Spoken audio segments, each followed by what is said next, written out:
Bonjour à tous et de nouveau, bonne année 2024. Chers amis, pouvez-vous nous donner un exemple de changement positif au gosier depuis 2020? Quelle amélioration à dans la vie quotidienne azote depuis l'élection municipale de 2020? Scandale sexuel avec des jeunes filles? Ce n'est pas un changement positif. Détournement de l'argent public? Ce n'est pas un changement positif. Tentative de vendre des terrains sur le littoral pour des puissances financières, ce n'est pas un changement positif. Alors, nous allons laisser ça pour les magouilleurs à la petite semaine et au pied nickelé. Et quand nous a dit en créole, nous allons laisser ça pour les tchou. Je parle de changement positif. Prenez un exemple. L'année prochaine fera 60 ans que le docteur Hélène a été élu maire du Gosier.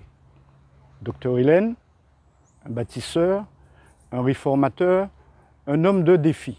La preuve, en 1965, le Gosier, 9500 habitants, le Gosier, un village simplement traversé par la route reliant Pointe-à-Pitre à Sainte-Anne. Quelques années plus tard, grâce au travail acharné du docteur Hélène, le Gosier est devenu une commune éminemment touristique. Et le point d'orgue de cette commune éminemment touristique, le Gosier a été consacré en 1978 station balnéaire. C'est ça, pour Moun Gosier, un changement positif. Alors, aujourd'hui, en 2023, le Gosier, 27 000 habitants, toujours traversé par la route reliant Pointe-à-Pitre à Sainte-Anne, mais aujourd'hui, le Gosier est déclassé. Le Gosier est détricoté. Le Gosier joue en 3e division. Aujourd'hui, le Gosier est géré à la petite semaine. Et c'est ça que nous appelons un changement négatif.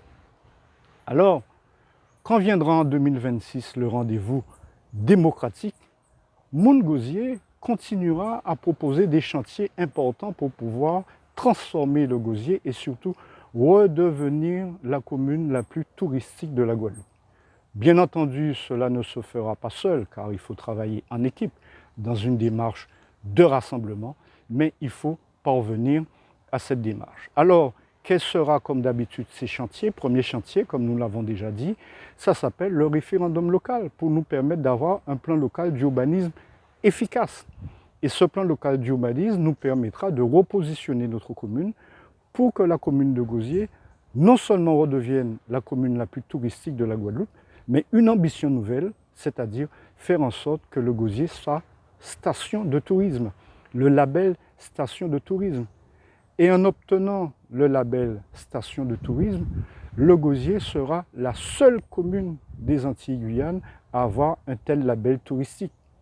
Et avoir le label touristique entraîne des conséquences positives, c'est-à-dire davantage de financement de l'État, bref, une situation qui nous permettra d'améliorer l'emploi au Gosier, qui nous permettra de développer le commerce, de développer l'économie, mais aussi à travers le PLU, qui nous permettra de développer davantage de transports gratuits sur le Gosier, de telle sorte qu'il y ait un véritable maillage sur le territoire et que tous les habitants du Gosier aient la possibilité de prendre le bus gratuitement. Ce label touristique nous permettra d'avoir des financements nouveaux. Mais aussi, toujours dans le cadre du PLU, nous allons préserver la biodiversité et faire en sorte que nous soyons vraiment une commune de l'écotourisme. Voilà, mes amis, ce que nous pourrions appeler relever de nouveaux défis, comme le docteur Hélène en 1965, relever des défis pour que la commune redevienne la plus belle commune touristique de la Guadeloupe avec le label station de tourisme. Moun Gosier, c'est bâtir le Gosier de demain dans une communauté de destin. Moun Gosier, c'est relever des défis comme en 1965. Moun Gosier, c'est l'actualité, mais l'actualité en vérité. Bon week-end à tous et de nouveau, excellente année 2024 avec Moun Gosier.